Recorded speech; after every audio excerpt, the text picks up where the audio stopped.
It's time for another edition of Ask AJ here on TarHeelIllustrated.com. I'm THI publisher Andrew Jones. You're also watching us on our YouTube channel, Tar Heel Illustrated. We ask you guys to pose some football questions for us, and we picked out 3 UNC football questions. We're going to dive right into them right now. My wife, Kim Jones, is going to go ahead and ask the questions because she enhances the video anytime she speaks. So go ahead, Kim. What's the first question? From Roadmaster, who joined THI in January of 2005. What players might step up into the rotation of the offensive line? Heck and Polino have graduated, and McKeithen, Anderson, Montilus, Tucker, and Azudu all played a bunch last year. Who else might step up? Well, you named a lot of the guys. I think that one name you didn't mention is Awesome Richards, whom Mac told us at a press conference at the end of February that was supposed to advance the beginning of spring practice, which never even started because of the shutdown.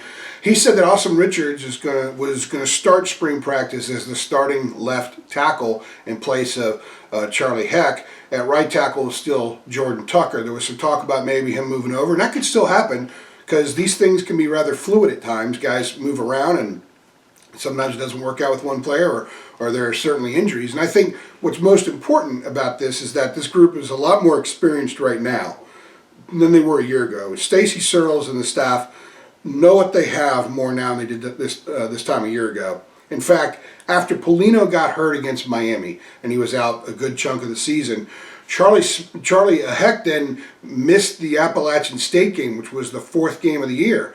So in game number 4, the collective starting unit, all 5 starters collectively had 10 career starts under their belts going into that game. That's how young and inexperienced and unproven the group was a year ago. That's not going to be an issue now. You got Richards over at left tackle, so he's new, but you got Brian Anderson at center, you've got McKeithen, you've got Montilus, you've got Jordan Tucker. Like I said, you've got a lot of experience there. Behind Brian Anderson, you've got Ty Murray, who played a little bit last year, Jonathan Adorno, who was an early enrollee this past January, who actually was the center in a lot of the player-led practices. And the information that we were getting and that the staff was also getting is that he was doing really well. You've also got William Barnes, who came in a couple of years ago as a big-time recruit. He may have been the jewel of his class.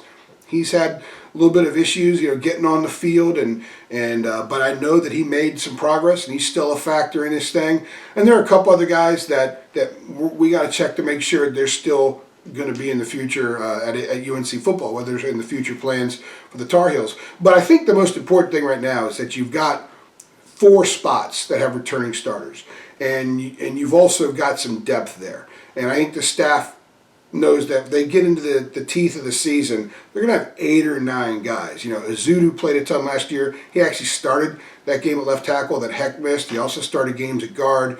Montilus got a tremendous amount of experience. McKeithen is just a monster at guard. And, of course, Jordan Tucker had a really good year and got better as the season went on. So Sam Howell, I think, is going to have more protection this year than he had a year ago, and I think the run blocking is going to be a little bit better. So the result of having a better offensive line is going to be 2 things. One, there aren't going to be as many sacks, not as many pressures. Number 2, I think this team's going to be better running the ball in tight situations, better running the ball in the red zone. They didn't have a ton of rushing touchdowns last year, and a lot of the ones they got were late in the last couple of weeks. I think you'll see more of that early in the year, and because of that, the offense is going to be more balanced. It's going to be a lot better. The offensive line has depth. They have some answers there. The staff knows a lot more about what they're working with than they did this time a year ago, and because of that, I think the offensive line's in really good shape.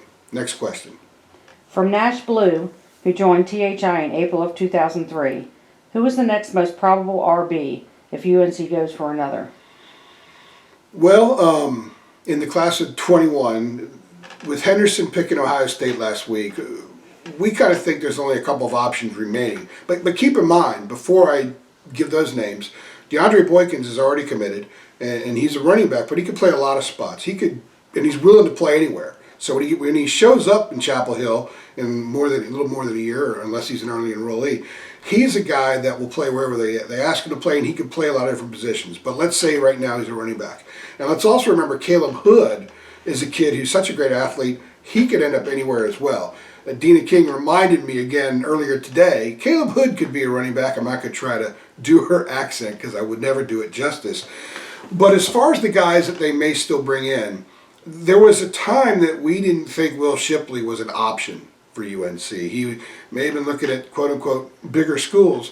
But after Drake May committed, I think that changed things a little bit with Shipley. And Carolina has made up a lot of ground. They've got a little more traction with him now than they did before. For those of you who don't know who Will Shipley is, he's the #1 all-purpose running back in the nation, according to Rivals.com. And I think maybe one of the top 3 prospects in the state of North Carolina. I think he's a guy they would love to have because you can do a lot with him. If they don't get him, I think Kamara Edmonds is a really good option there at running back. He's been offered. I think basically if they say, go ahead, we'll take the commitment, he'd probably commit right now. That's all the evidence that we've been given, talking to him and some people around him. But I think they're waiting to see what Shipley does. And at the very least, they're going to end up with Kamara Edmonds along with Boykins, which I think makes for a really good running back class. Because I think Edmonds is a guy that's flying a little bit under the radar right now. Third question. From Tar Heel Mark, who joined THI in November of 2006. How many scholarships are available for the 2021 class? I believe it was 21 or 22, but figured I'd ask for confirmation here in this thread.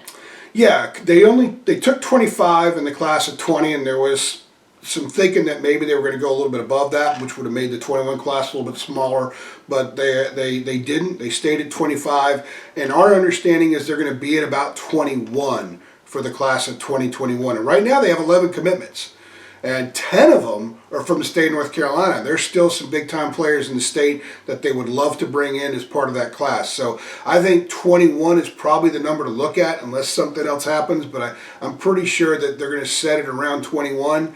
We'll know more once we get to the summer and get into the fall and we see where some other kids have gone, and maybe there are some changes that might alter that number. But right now, stick with 21. That means they're probably going to take 10 more. And I believe that all 11 commitments they currently have are going to stay solid as committed to North Carolina. And of course, there might be signing date changes. There might be a lot of changes that come up here in the next couple of months as a result of the shutdown. Because right now, kids can't take official visits. They would have been able to take official visits, but everything's been shut off. So that might open up in the summer, depending on when everybody gets back to normalcy, if you will. 21's the number. I'd settle with that. That means 10 more kids, and they have a chance with the 10 that they're going to bring in addition to the 11 they have, having a top 5 class. Right now, it's number 3 or 4, depending on what day you look at the list. And that's pretty impressive because Carolina hasn't been in that area in a long time with football recruiting. So it's going to be a spectacular class, even if it's only 21 kids. Those are our 3 questions. We're going to do more of these as we get into the spring and into the summer. If you're not a member of THI, go over, sign up. It comes out to about $8.33 a month, and you don't just have the privilege of asking me a question on the board. There's a ton of great stuff that we do here on Tar Heel Illustrated, and the message boards are off the charts. It's the best community going out there with Carolina sports. I'm Andrew Jones. She's my significantly better half, Kim Jones. You've been watching Ask AJ right here on TarHeelIllustrated.com. Thanks for stopping by.